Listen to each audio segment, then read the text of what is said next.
Good morning, sir. I am Cadet Manalo Adrian from BSMT Senior 1 Delta, Group 8. So today I will share what I've learned in Topic 1 Conventional General Cargo Handling including cargo gear. Cargo handling equipment. Meron tayong tatlong category ng ship's gear. Ito ay ang standing rigging, running rigging, and deck fitting. Standing rigging. Standing rigging is cordage which is fixed in position. Ang pagtayo sa rigging ay halos palaging sa pagitan ng isang mast at deck, gamit ang pag-igting upang mahigpitan na hawakan ang mast sa lugar. Running rigging and deck lifting. Sa running rigging, ang pangunahing mga item ng ito ay ang pag-topping lift, boom, midship guys, cargo runners, outboard guys, and preventers. Sa deck lifting fittings naman, ginamit upang pangunahan o sinigurado ang pagtayo at pagpapatakbo ng rigging. May kasama itong mga mata ng pad, choke, cleat at bits. Derrick. Sa derrick naman, ang nakakataas na aparto ng gear para sa pag-angat at pagbaba ng mga pagload na mayroong isang derrick boom na pivoted sa takong ito sa pamamagitan ng isang gooseneck na tindig, ulo na maaaring iswing sa isang pahalang na vertical plane. Ito medyo siya, pahalang.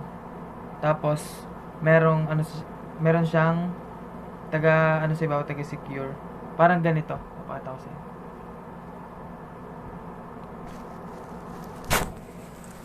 Yan, parang ganyan siya.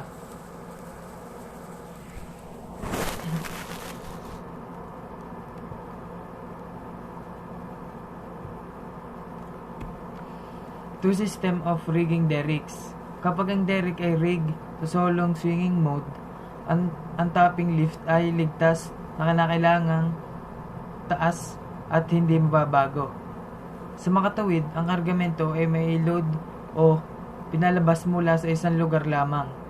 Sa panahong ng trabaho sa kargamento, ang operasyon ng kargamento ay ihinto upang mapadali ang pagpapatakbo o paglabas mula sa ibang bahagi ng paghawak ng karga.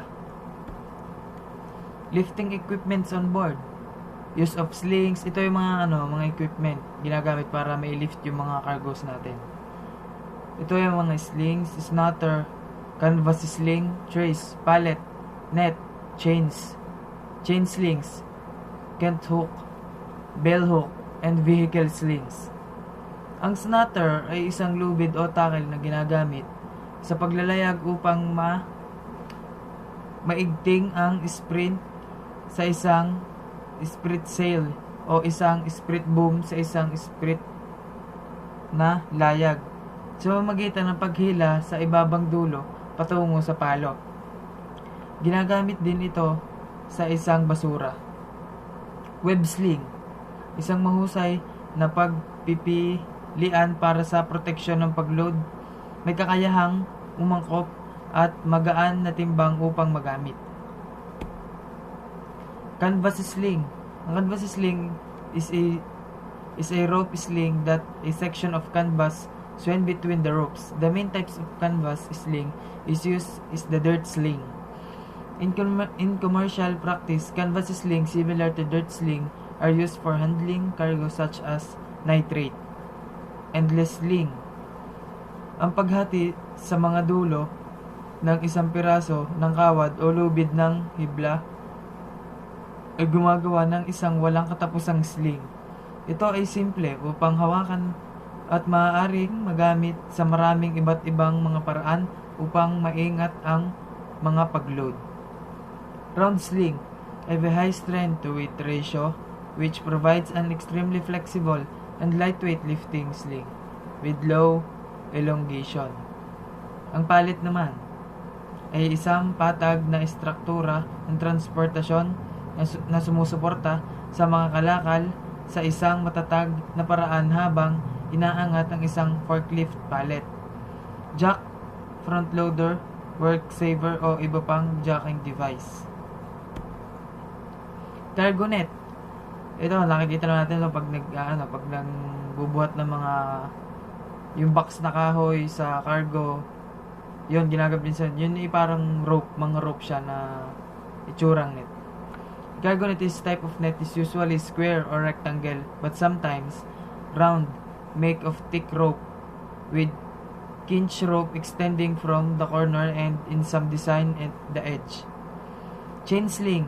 Ito naman yung pinakaiba ng cargo nito, chain sling. Sila ay ano lang sila. Ang chain slings ay they are used mainly for handling steel rails. Yung ginagamit siya sa mga bakal, hindi siya ginagamit sa mga kahoy, yung mga box na kahoy para mag-load sa barko. Beams and angles. Chain slings are used in bridge or single legs cargo. Handlers should damage between the chain and the draft to prevent slipping. Halen. The boom is connected with the lower part of the mast which is shaped like a Y or B pad and therefore it is single swinging derrick. Ito yung pag naglo-load ng barko, yung nakaganyan siya. Tapos ito yung box dito sa mga to. May naka-hook para pag naglo-load. The patent stock chain derrick is used for very heavy cargo. It seems from the German shipyard H.C. Stacken and Shanwich has been taken over later by neighboring yard boom and boss. The derrick can handle up to 300 tons. Thank you. Hi, I'm Sapiera Andre Ethan from Group 8. Topic 2, hatchwork. Hatch covers construction. Typically, hatch covers are lightweight steel grillage. Modern design method using finite element technology enable more efficient material distribution which results thinner structure. Types of hatch cover. 1. Folding type. 2. Rolling type. 3. Lifting type. May single panel and multiple panel cover. Piggy bank, high lift, and stacking cover type. Folding type hatch cover consists of two flat type top panel which are operated via hydraulic arms. This may be fitted on both weather deck as well as twin deck. A major advantage in design of folding type hatch cover, it is large size which means a smaller number of panel. Rolling type hatch cover. Wheels are fitted which help in the sliding of the panel either outward shift in case of side rolling or longitudinally in case of end rolling. This type of hatch cover are usually fitted on large ships. Hydraulic ramps are required to raise them to rolling position as they are extremely heavy and have very large dimension. Lifting type. Sa lifting type may single panel. Single panel cover consists of a single cover for each opening. This can be seen mainly on bulk carriers. In case of multiple panel covers, a single hold is covered via multiple number of cover. These are most commonly observed in cellular container. In the case of longitudinal lip joints and for multiple purpose cargo, in case of transverse joints. Piggy bank. Piggy bank hatch cover are used on bulk carriers when the available deck space is insufficient to accommodate folding side rolling, and to support lifted panel to its back. High lift. The standard high lifter system consists of the 4 hydraulic cylinder. Reliable synchronization of the cylinder is achieved through a system of flow distribution control valve. Stacking cover type. This type of facility are used on ships having relatively smaller hatch cover. It consists of a hydraulically powered lifting crane. Facility whose purpose is to lift the covers longitudinally and stack it together at one end or over any empty storage tank. It is relatively cheap and it's used mostly in barge. Hatch cover inspection. Cargo hatch cover are important for safety. Safety for vessel, crew, and cargo. Ensuring watertight integrity while at sea is the primary objective of hatch cover. Several reported casualties are related to the loss of watertight integrity due the collapse of hatch cover, steel structure, or failure of securing and locking devices.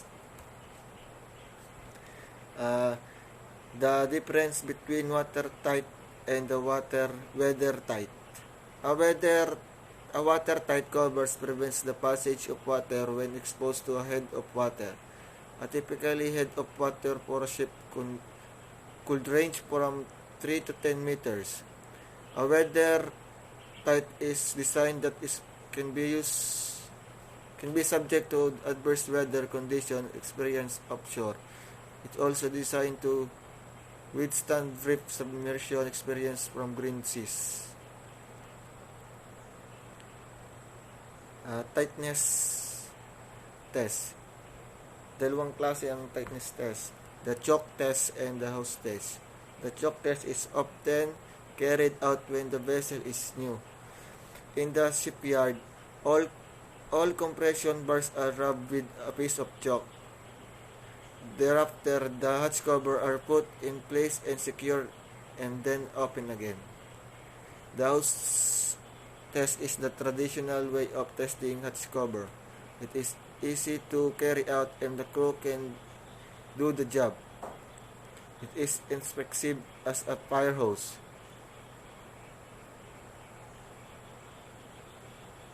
The latest and most accurate way of testing hatch cover is by using ultrasonic apparatus.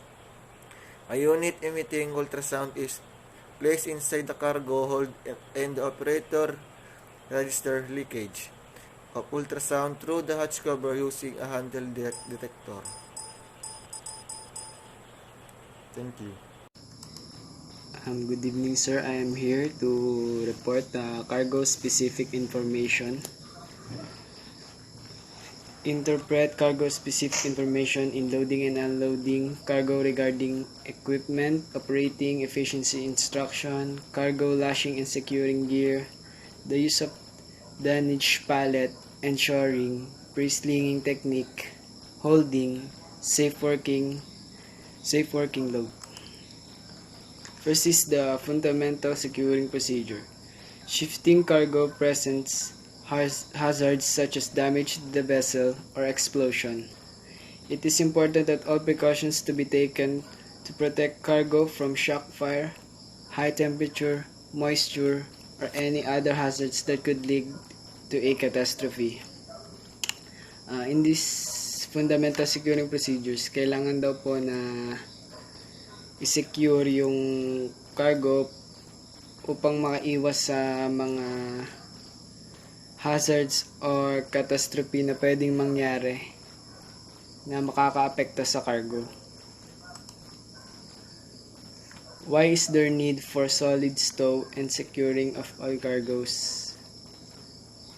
Cargo on board ship will tend to shift with the motion of the ship.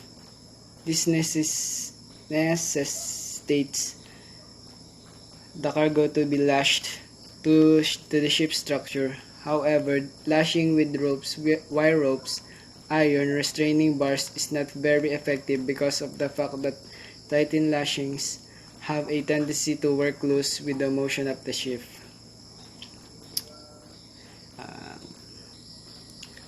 In this, we need to secure all the cargoes and we need the solid stow para maiwasan natin yung pagkakaroon ng mga aksidente na na-unbalance yung mga cargo, tsaka sa pagguho ng mga pinagpatong-patong na cargo, at para maiwasan ng pagiging unbalance ng ship, para walang maapektuhan na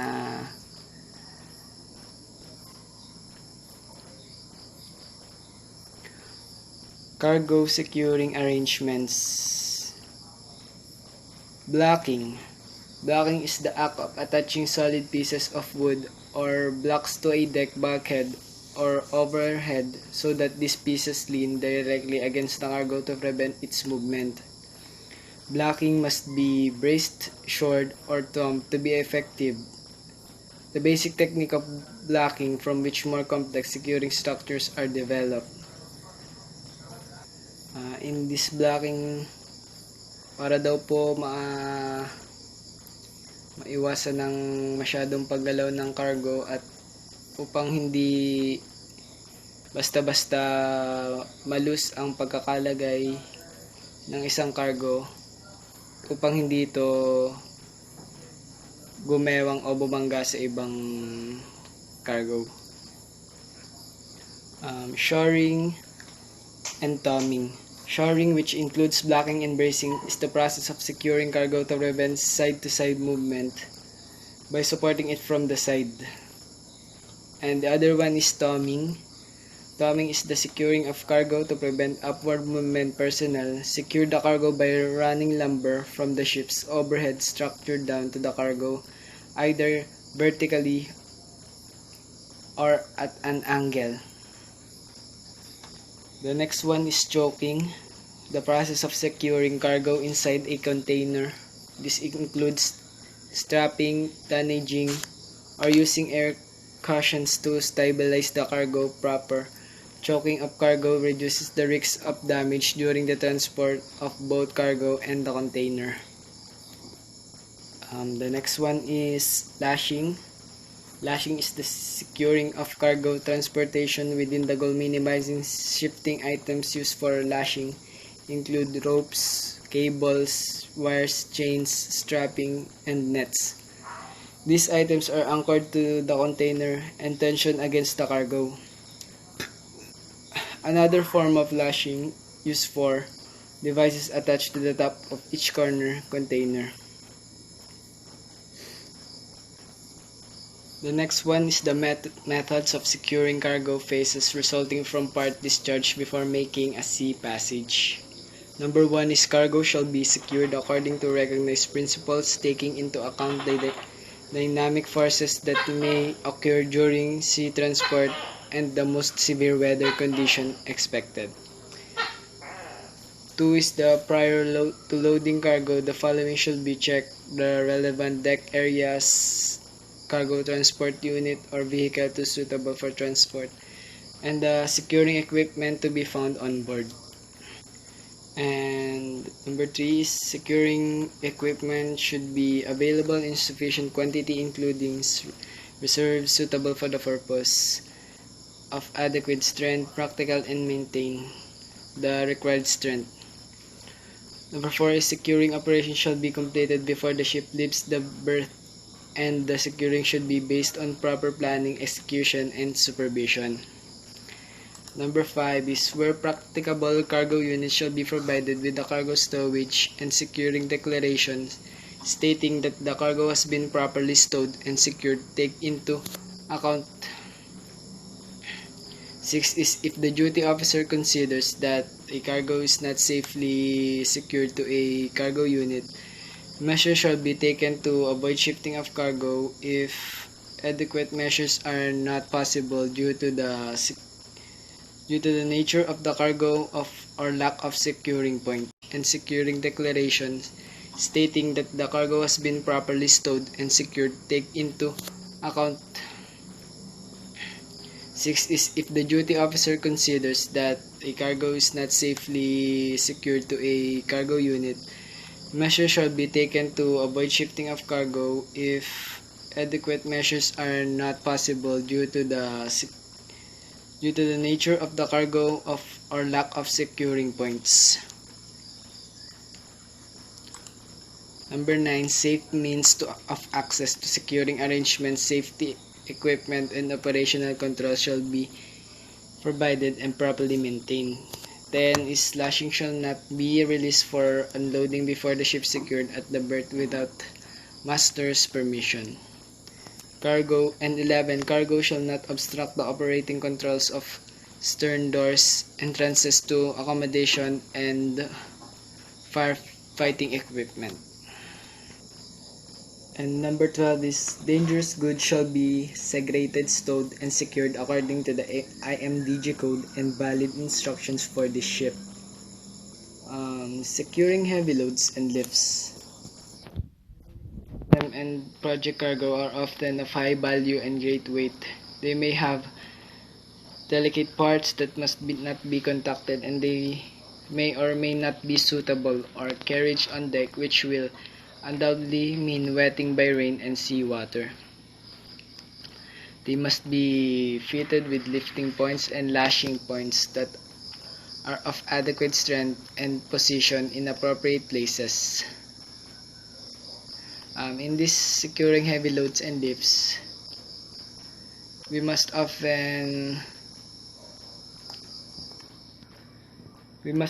to check the heavy loads and the cargoes if they undoubtedly wetting by rain and sea,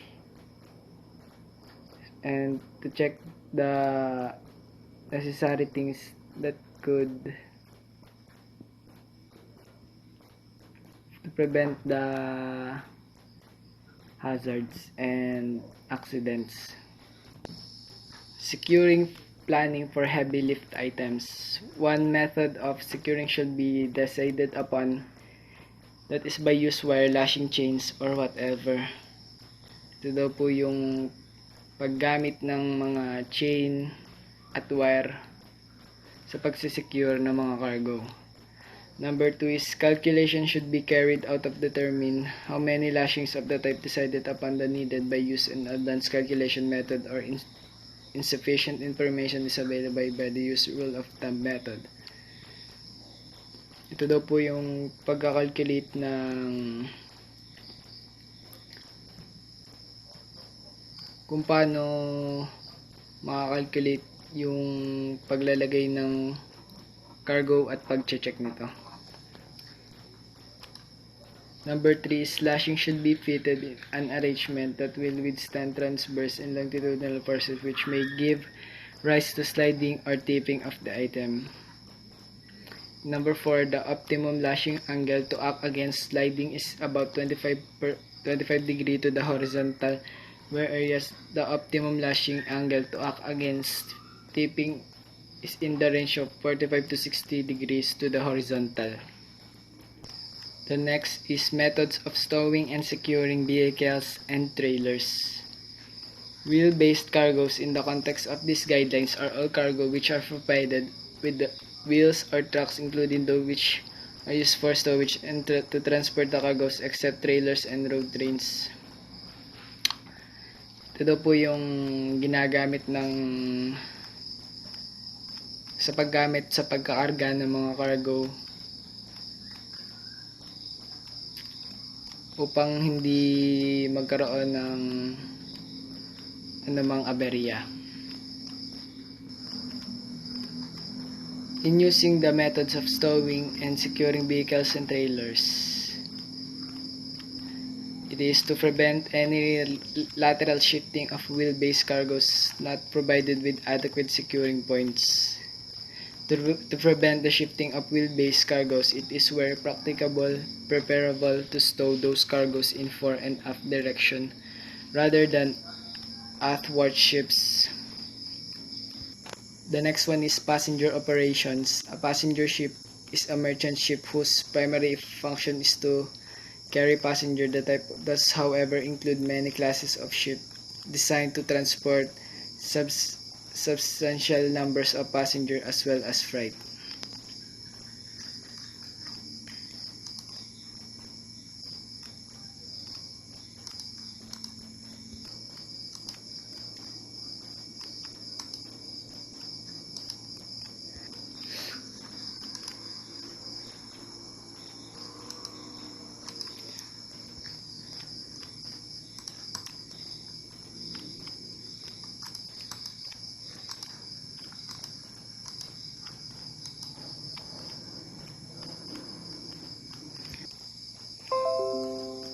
Timber load line, a special load line assigned to ships complying with certain conditions related to their construction set out in International Convention on Load Lines and used when the cargo complies with the stowage and securing condition of this code. Weather deck means the uppermost complete deck exposed to the weather and sea. The next one is the stability of the ship. During the process of loading and unloading, the timber deck cargo should be positive and to a standard acceptable to administration. It should be calculated. The weight of the timber deck cargo due to absorption of water in dried or sea administration. It should be calculated. The weight of the timber deck cargo due to absorption of water in dried or seasoned timber. The sea containers were invented in the mid-1950s by Malcolm McLean, a North Californian trucking owner who grew tired of wasting his trucking company's time with trucks standing in line as ships were unloaded bit by the dock workers. McLean developed the silt truck trailers and the concept of loading and unloading the trailer interiors only at the points of origin and destination. The first ship modified to accept these containers on the deck sailed 58 of them from New York to Houston in April in 1956. That's all my report. Sir, I'm Tito Janmar PM. I will report the topic 3 cargo specific information part 2. Deck cargo. Cargo which are normally carried on deck include the following but are not limited to these, and many exceptional cargoes may be carried and also have been carried in the past. Deck cargo. Dangerous cargo. Large package which due to any size restriction may have to be loaded on the deck. The above includes engineering or construction equipment, odd-size package, yacht, luxury boat, occasionally livestock in limited numbers, knockdown bridge, port equipment not easily liable to weather damage, onions or other perishable, cast iron goods, manhole covers and pipes.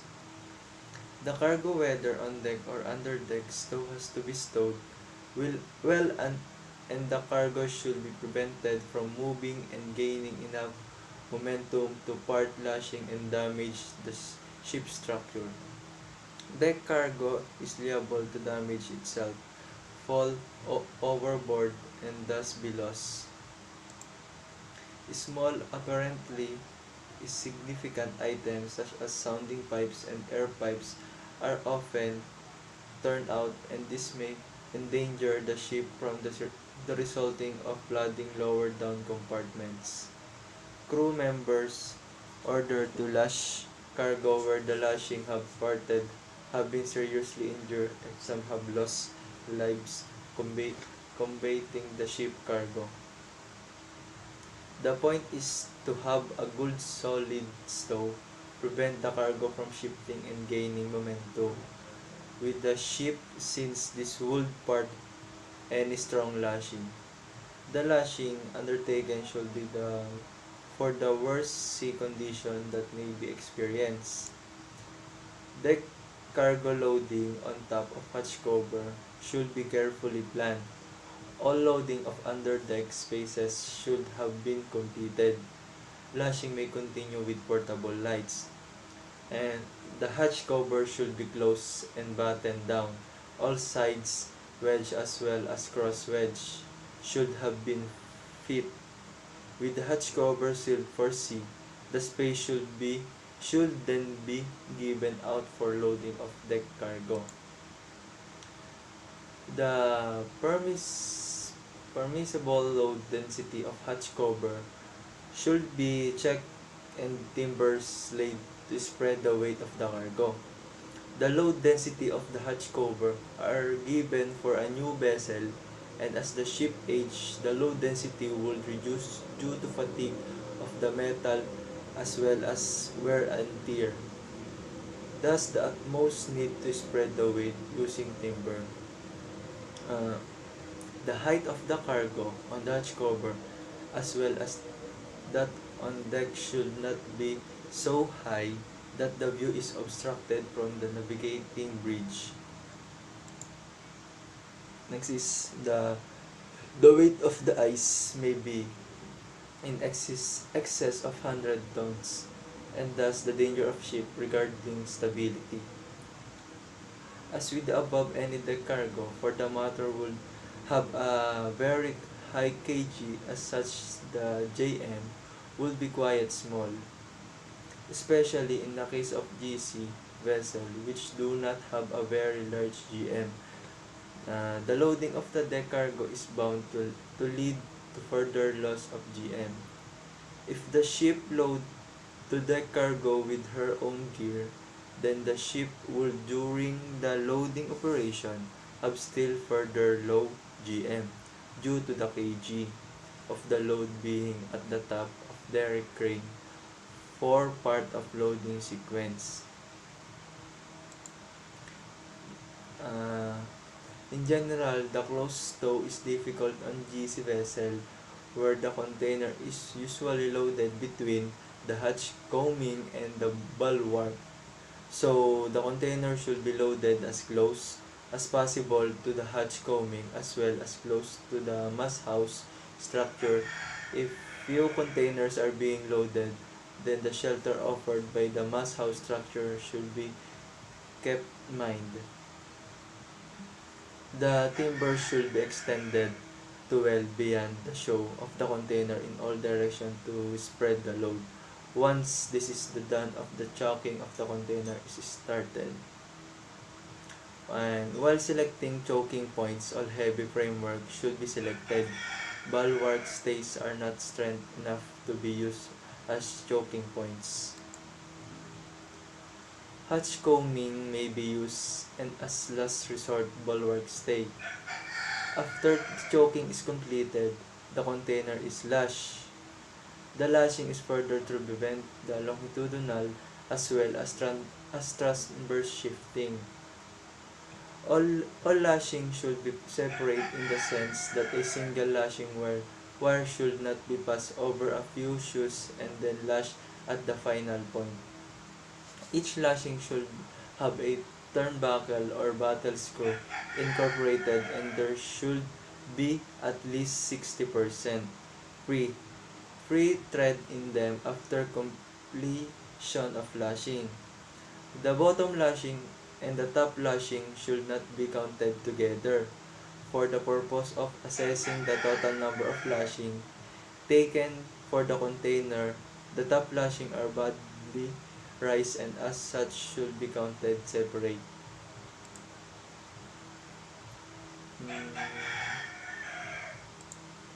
The next is stowage and lashing of timber deck cargoes as laid down by IMO Code of Safe Practice for Ship Carrying Timber Deck Cargoes. The purpose of code is to make recommendation on stowage, securing, and other operational safety measures designed to ensure the safe transport mainly timber deck cargoes. This code applies to all ships of 24 m or more in length engaged in the carriage of timber deck cargoes. Ships that are provided with the making use of their timber load line should also comply with the requirements of the applicable regulation of the Load Line Convention. Next is timber load line. The timber load line is special load line assigned to ship complying with certain conditions related to their construction set out in the International Convention on Load Lines and used when the cargo complies with the stowage and securing deck, uppermost complete deck exposed to weather and sea. Next is the stability of the ship. The stability of the ship is the process of loading and unloading timber deck cargo should be positive and to a standard acceptable to administration. It should be calculated having regard. Uh, uh, Having regard is the increased weight of the timber deck cargo due to absorption of water in dried or seasoned timber, ice acceleration of if applicable, variation in consumable, and the weight of water trapped in broken spaces within the timber deck cargo and especially logs. Mm, Ship carrying timber deck cargo should operate as far as possible with a safe margin of stability and with a metacentric height which is consistent with safety requirements, but such as metacentric height should not be allowed to fall below the recommended minimum. Next is the container cargo. Sea containers were invented in the mid-1950s by Malcolm McLean, a North Carolina trucking owner who grew tired of wasting his trucking company's time with trucks standing idle in line as ships were unloaded bit by bit by dock workers. McLean developed sealed truck trailers and the concept of loading and unloading the trailer interiors only at the points of origin and destination. The first ship modified to accept these containers on deck sailed with 58 of them from New York to Houston in April 1956, and was the start of McLean's company, the Sea Land Corporation. The Matson Line in Hawaii put the first fully containerized ship in service in 1960. The International Standard Organization first established container standard in 1961. The ISO standard is not prescripted and instead simply stipulate tests and containers must pass. To accomplish this, container ship are equipped with steel skeleton called cell guide. A special lifting fixture is used with remote actuators which engage the corner blocks on the top of the container.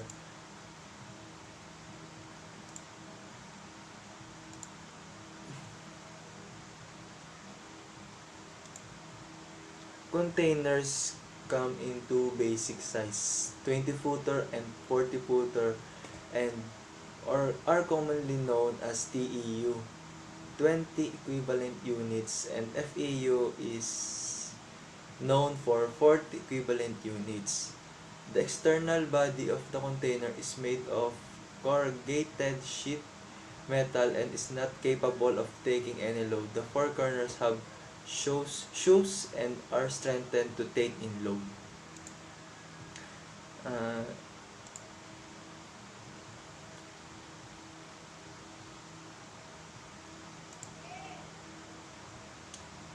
Lashing of containers on purpose ship are supplied from reputed lashing makers and have been tested for the loads they are to lash. Various fittings are used and all these are generally carried on board.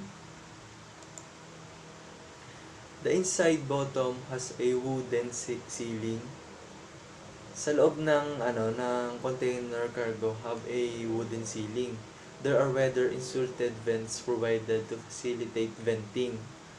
The weight are marked on the containers are tare weight and laden weight. Tare weight is the weight of the empty container and is usually 2,200 kgs for a TEU, while the laden weight may be anything for 20,000 kgs to 32,000 kgs. The containers are loaded onto a container ship in a specified manner. The ship is divided into bays or rows. Looking from the side and the bays are marked from forward to up. The containers are stacked in tiers and are in general called the stacks. This way ensure that any container can be located very easily. Knowing the bay number and the row number isolate the location, and the stack weight height give the exact position of the container. On container ship, the container are lowered onto slats inside the holds. The hold's bottom is provided with sunken shoes, twist locks. Stackers are fitted onto this and the container is lowered onto them. Next is cell guide on deck. Open concept. Some containers are designed to carry refrigerated cargo. These special containers have their own cooling plant inbuilt on one end of the container, and all that is required for the ship to provide is a power point for the electricity. The containers come with their own recording device and card. The ship officer has now to renew the card on the expiry of the same, and is to see that the cooling plant does not stop functioning. Manuals are provided whereby ship staff can do some minor repairs to the plant.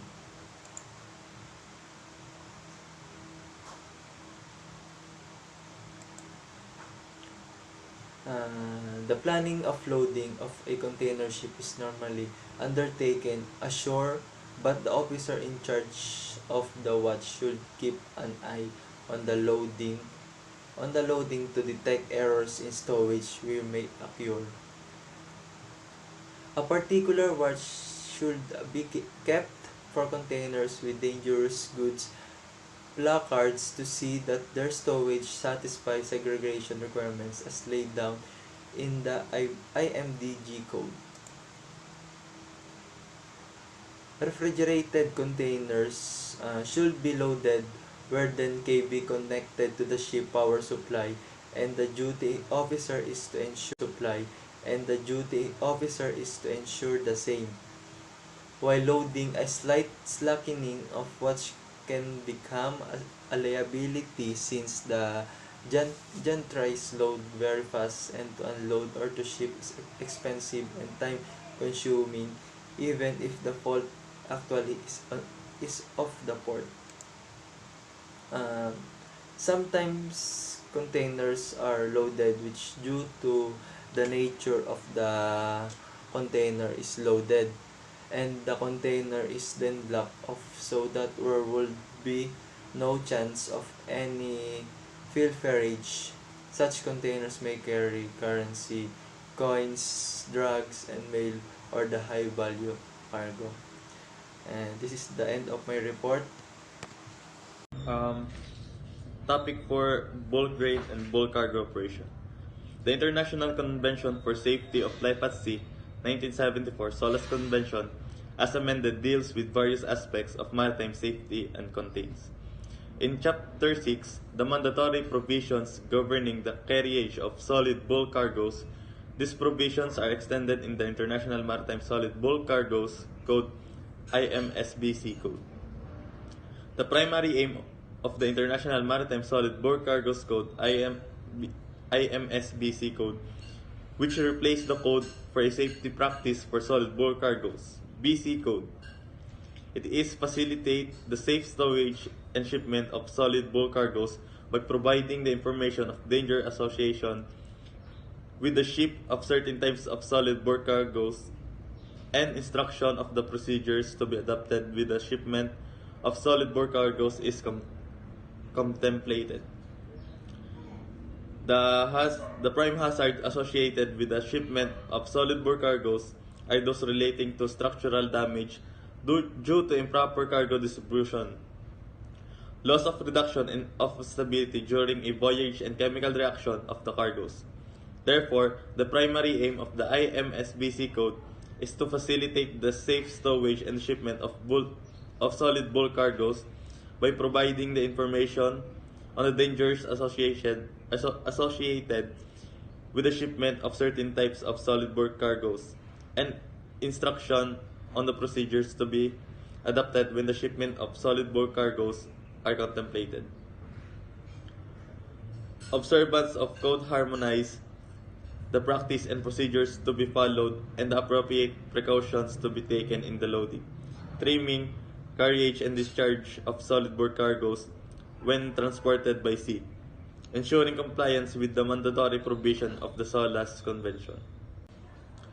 The IMSBC Code was adopted on December 4, 2008 by Resolution MSC 26885 and entered in force on 1 January 2011, which date it was made mandatory under the provision of the SOLAS Convention. Since then, the code has been amended by Resolution MSC 31889, MSC 35492, and Resolution MSC 39395.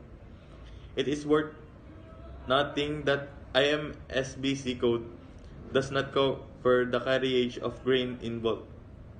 The specific requirements for the transport of grain are covered by International Code for the Safe Carriage of Grain in Bulk, International Grain Code 1991. The Maritime Safety Committee, MSC, is authorized by the IMO Assembly to adopt amendments to the code, thus enabling the IMO to respond promptly to develop in transport. Carrying grain, one of the most difficult and dangerous cargoes to carry in bulk are grain cargoes. Most grain have the angle of repose, slip angle of about 20 degrees from the horizontal, which means what if the ship rolls more than 20 degrees, the cargo will shift. Then, this happens, the ship will develop a large list lying on her side and still rolling will obviously cause a greater shift of cargo, which in turn will capsize the vessel. Most authorized therefore request that the master proves that his ship is capable of remaining stable if the grain cargo shifts. This is done by compiling the grain loading, from which fully outlines the ship's stability and the worst condition of passage, because grain cargoes are liable to shift. Heavy emphasis is placed on the stability of ship that carry them. The main reason is the variation in the type of grain, including its size and its ability to develop or free-flow state when loaded in bulk. Each ship carrying grain has to provide grain-specific stability information, including grain healing moments, to the terminal. This section looks like various problems, method, precautions that it must be taken when carrying grain cargoes. Grain cargoes carried in bags and not considered as bulk cargo. Bulk carries grain loading manual contains volumetric healing moments, VHM, which are volume-based on a assumed surface grain shift of 15 degrees for a full compartment and 25 degrees for a partially full compartment. Fumigation requirements. Charterers and the shippers may require the cargo to be fumigated.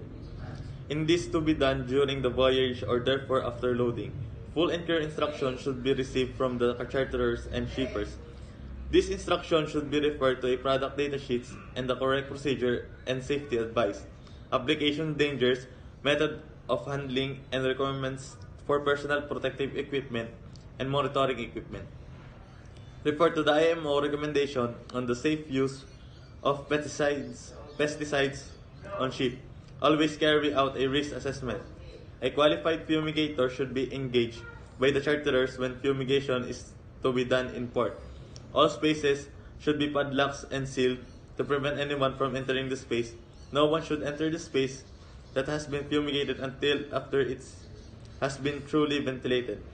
It is recommended that expert chemist declares whether the space is safe to enter. If the cargo requires ventilation after fumigation, advice should be sought from fumigation expert in respect to crew safety. Segregation and separation of cargoes.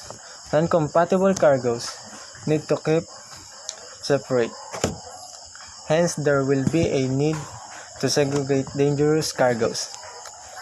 Incompatible materials are those materials which may react dangerously when mixed and are subject to recommendations for segregation.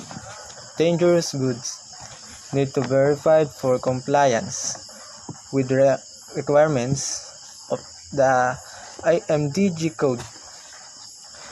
Caution must be exercised when using vessel stowage planning software for the purpose of may not or may have comprehensive to check the bad stowage and segregation against the latest international requirements.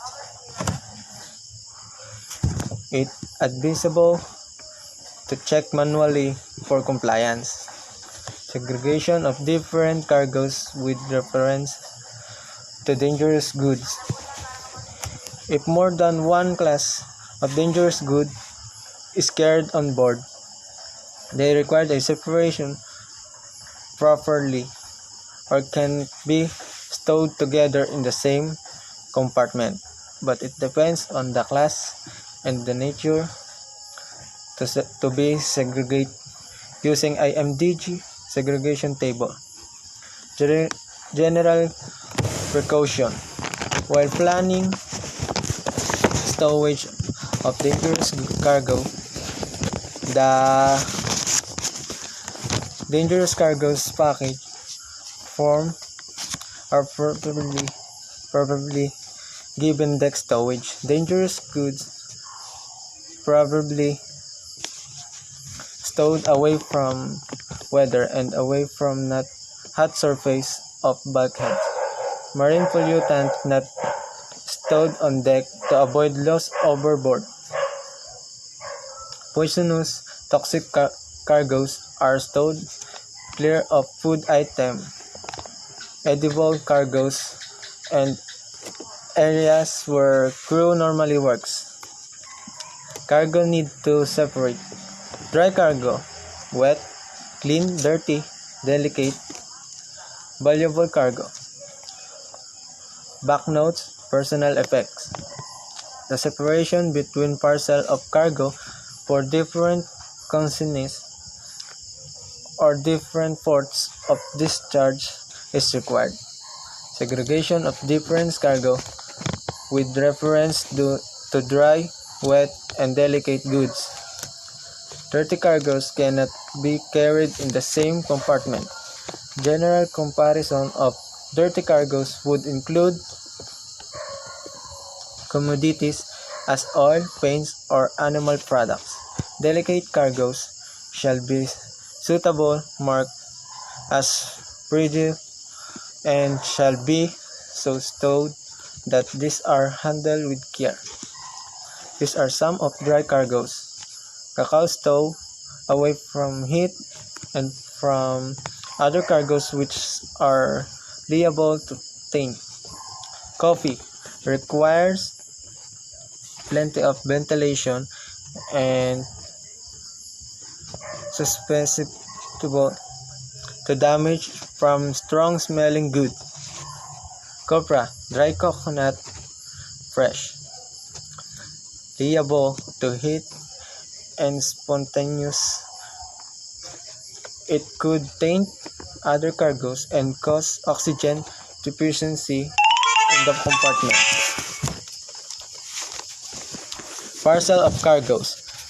Two cargo parcels cannot be segregated by means blind liquid level can purposely be kept higher in one product, ensuring any possible leak will go in the less dangerous direction with regard to contamination damage. Essentially use of port making to separate parcels to discharge at different ports. Cargoes can be loaded together in the same hold or twin deck using various forms of separation material. Tin meeting usually synthetic ropes, different colors, paint, water soluble as it may damage the cargo. Marking pens suitable for cartons, chalk layers or damage.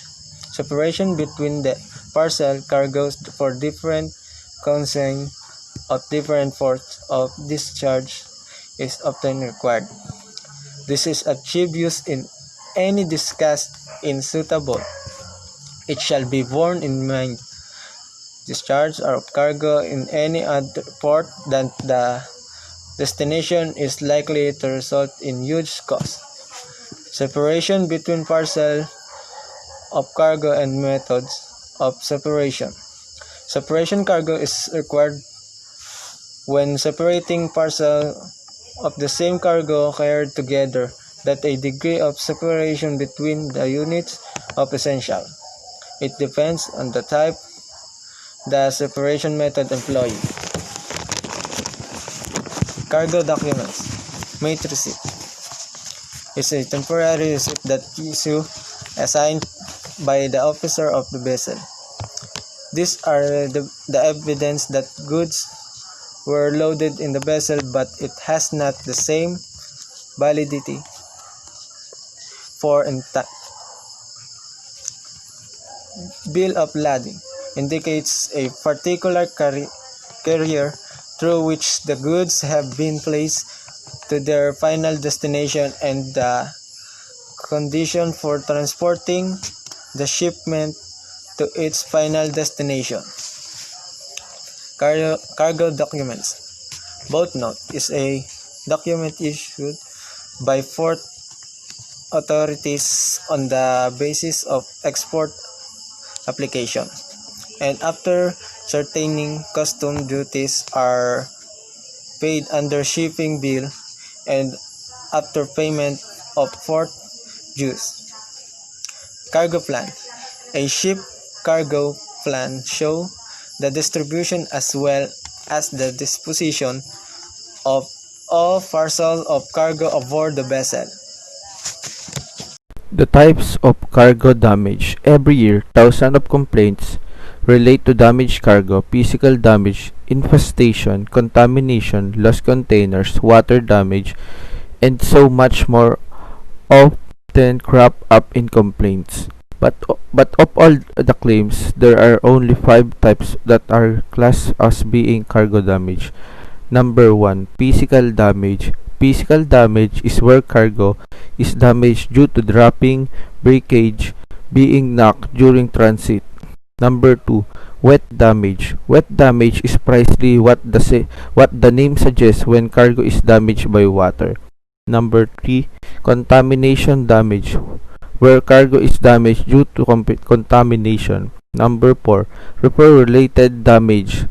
This is where cargo is damaged due to repair equipment of mishandling. Number 5. Infestation damage. This damage covers any cargo affected by infestation.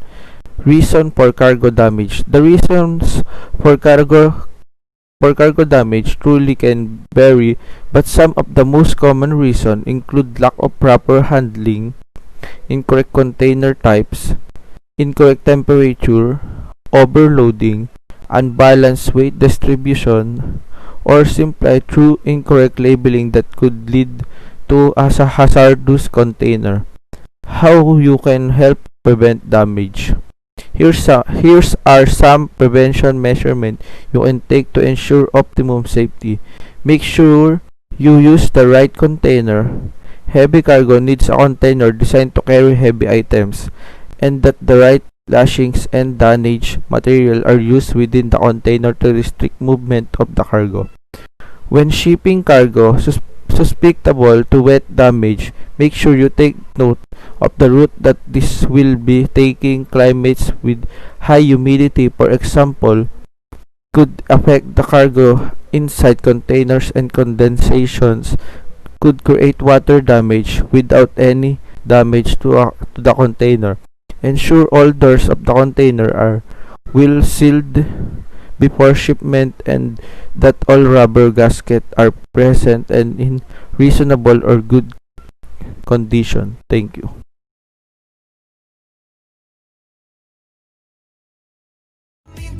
I'm